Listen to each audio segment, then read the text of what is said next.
Students of mine, um, happy someday. I'm not sure. I think it's still April. I know it's 2020. Oh boy. Welcome back. Interpersonal communication. Now, there's a thing, right? How to talk to and listen to and be with other people, our friends, our families, our soulmates, the life partners out there, interpersonal communication. But that's really not what we're studying in this chapter. In this chapter, as a reminder, because we've had a long weekend, we really have, but in this chapter, we're going to be studying intrapersonal communication. Now, this is the dialogue that we have with ourselves about ourselves. That was explained in the last video. This is not talking to yourself on the bus, by the way. This is not talking to yourself downtown Minneapolis, okay? Out loud. Oh no, we all know those folks, and honestly, this is not what I'm talking about. What I'm suggesting is inner dialogue about who you are and why you are. Now, that's going to be the $1,000,000 question at the end of this chapter. I've already said that straight out loud. The essay for this next coming test is who are you? And if I had you write that thing today, I know what it would sound like. I'm a teenager, I'm a student, I'm a daughter. Okay, I get it. Okay? But we're going to go way deeper than that. We have to. Who are you? I'm talking about those 3 o'clock in the morning moments where we're trying to figure it all out. Now, we got to link backwards to a couple of things. Chapter 3 is going to be super important for us, where we discussed truth, where we get our truth. All right? Because this chapter is about the truth that you have about you, the truth that you have about yourself. You know what that's called? That's called self-concept. All right? So let's examine this construct. Let's examine this term, self-concept. All right, here we go. Self-concept is the truth that you have about yourself. Okay, this is the truth that you have about yourself. Now, this is really super important. It comes from two different places. Remember when we talked in chapter 3 about dogma? When we talked in chapter 3 about dogma, all right, that deep truth that's been given to us by other people? Well, guess what? The very first places that we get our self-concept, the very first places are from the other people around us. Now, typically, this is family. It really is. The mother or the surrogate. And we're going to talk way more about this when we get into Maslow and the Maslowian pyramid, which we have to get into in this chapter. Ooh, that'll be fun. Hold on for that ride. But right now, let me just tell you that the first place self-concept comes from the people around us. They impose truth on us. And I'm going to talk about the labels that we just got into in the last episode, in the last movie, the last lecture. Okay, self-concept comes very first from the labels that other people paste on your head. Okay? You have no choice. When you're 2, when you're 4, when you're 6, 2, 4, 6, 7. Okay? You have no choice when you're a kid. You're at the mercy of whoever is telling you who you are and what you are and why you are. All right? Now, all fine and good. Really? Because most parental units, moms or dads or surrogates, most of the people that we grow up with have an interest in us, love us, right? But boy, I tell you what, They're pasting those labels on. Oh, oh, you're so smart. You're so smart. Oh, you could grow up to be whatever you want as long as you try. You're beautiful. You're good at sports. Okay? A label imposed upon you by the familiar, the family, the people that love you, the people that you're growing up with. Okay? When you're 6, when you're 10. Oh, you're so creative. Oh, you've got an imagination. Okay? Labels, labels. And like we discussed in chapter 3, some of those labels are big ticket items. You know, here is the God that you pray to. Here is the politics that you vote for. Labels, labels. And you just go, okay, well, you're 6, you're 10, you're 14. You just go, okay, all right. And why not, right? Love our parentals. Love them. Love our family. Love my grandpa. Remember, my grandpa, okay? The example I used. Because he pasted labels on me too. He pasted labels on me. All right? Now, thank God, really, for me, that I could, oh my gosh, they started to feel itchy. They started to feel, oh my gosh. And really, like I said last time, some of those labels you gotta think about, right? Especially Tony. You know Tony. We've used him as an example all semester long. So let's go back to Tony. Because Tony, when he was 6, also got labeled, right? Tony, when he was 6 years old, also got labeled. Now think this through. Because Tony's labels weren't, oh, you're so smart. You're so smart. Tony's labels were, oh, a B+ in math. Yay, Tony! See, no. Tony's labels were things like, what an idiot!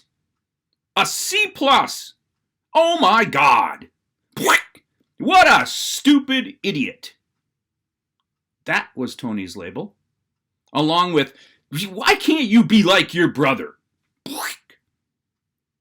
Oh my God, I can't even believe you're my son. Okay? Idiot. Okay? You don't get A's, don't even come home. Tony was labeled too. Good for nothing. Useless piece of. All right? Think about this. He's 6 years old. You're 10. You're 14. Yesterday. Who is pasting them on? Who is telling you who you are? Even the great labels like, oh, genius, my son's a genius. She's so brilliant. And oh boy, she's a sports star.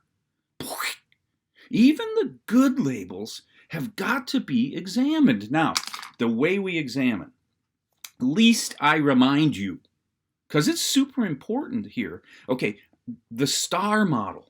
Oh, God, Joswiak, seriously? Yes, I'm serious. But listen, please. If the question this time are things you don't even know about yourself, things you don't even know, and you're starting to feel that those labels might be a little bit itchy. Maybe you got to get those things off. Maybe you have to self-identify. Maybe you have to label yourself. You're starting to think through this stuff at 3 o'clock in the morning. That star model becomes quintessentially important, campers. Go on a great exploration. Now, man, I tell you what, this is hard stuff. This is hard stuff. It starts, oh, I know, yesterday, and it takes the rest of your life. But all along the way, we get to figure it out, and we get to find pieces. and bits, and I get to pull at those labels. This is super important. Least you forget that growing up with my grandfather when I was 6 years old made me a blithering racist. I told you this before. Here's what you are. Here's what you'll think. Here's what you will believe. And I loved him. And I did. Now, thank God that learned behavior, especially the labels, learned behavior can be unlearned. Ow! But it hurts, and it takes a while. It takes a while. But there's no way I could ever be teaching at the public school system, in a public school, I should say, if I still held on to the labels that my grandfather pasted on my head, lovingly. It wasn't malicious, it was just him. All right? You have to consider the labels that other people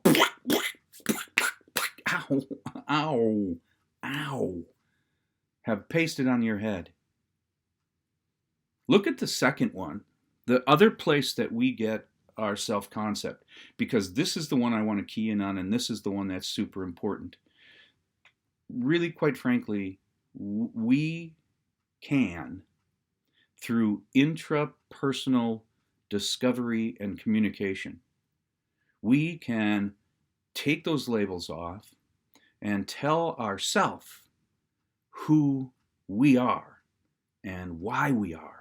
Now, this is so very important. And when we study Maslow, self-actualization, the pinnacle of Maslowian's pyramid, self-actualization, we'll come back to it, but this is crucial, campers. We get to define who we are by ourselves and for ourselves, but not if we're just going to hang out and be at the mercy of other people that paste those labels on. You're really bad at math, says every math teacher you've ever had. Except you're not. It just bores you. You're really bad at English because you can't use a semicolon.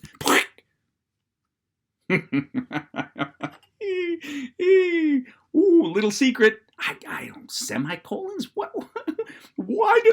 Why? Okay. All right. Little secret.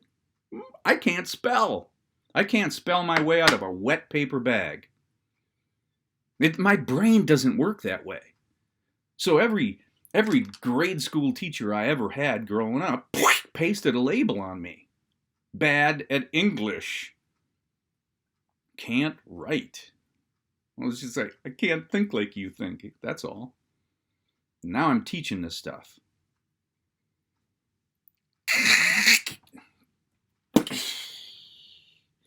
You get to invent you.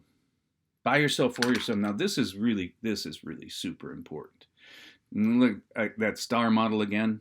We go on a great journey and we start tugging at that label. Okay? And Tony finally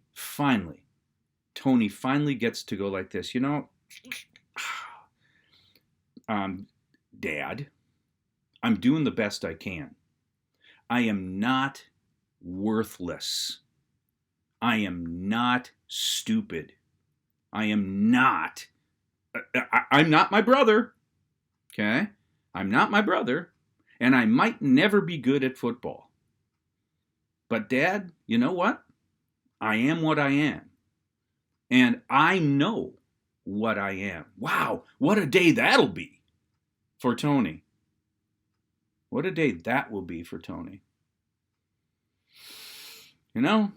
Self-concept, the truth that we have about ourselves. We get it from two places. Other people tell us, and we live with it.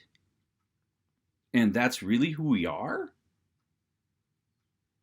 Or we invent through intrapersonal communication. We invent who we are, right? We invent it. All right. Which, okay, campers, what would you rather have? Being controlled and the puppet of some other folks, or self-creation, self-emancipation, or freedom from all of those labels? Okay. I'm just asking you. All right. Tomorrow's a big day. It really is. So hold on for that ride. Right now, really, that's all I wanted to drop in.